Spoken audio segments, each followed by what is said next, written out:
au cœur de l'histoire. Retour aux origines. Avec aujourd'hui pour vous, Franck, une question de Maxime sur le site europe1.fr. Il voudrait connaître l'origine du cercle de l'Union interalliée. Ça tombe bien puisqu'il y a un moment maintenant, mais enfin je l'avais sous le coude depuis pas mal de temps, un ouvrage collectif sur le cercle de l'Union interalliée est paru aux éditions du Cherche-Midi. C'est un beau livre, hein.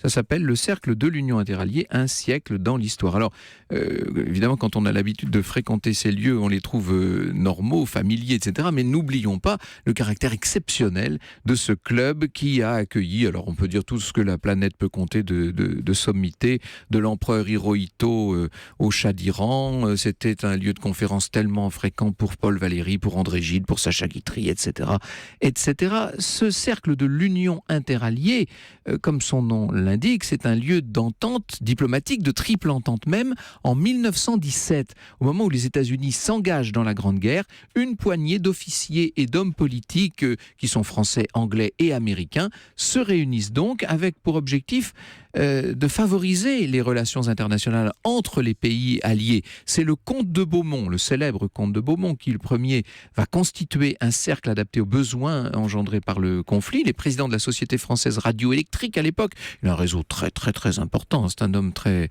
avec un entre-gens considérable, et la figure tutélaire de ce regroupement diplomatique, c'est le général Foch en personne, qui va bientôt devenir maréchal et qui est le chef d'état-major des armées alliées.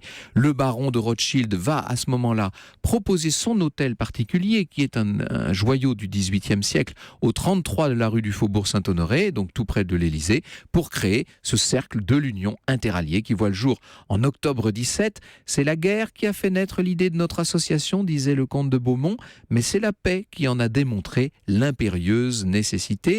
Il faudra quand même attendre 3 ans pour que le club soit ouvert aux femmes, ce qui va plus vite qu'à Londres, entre nous soit dit, ou dans certains autres clubs.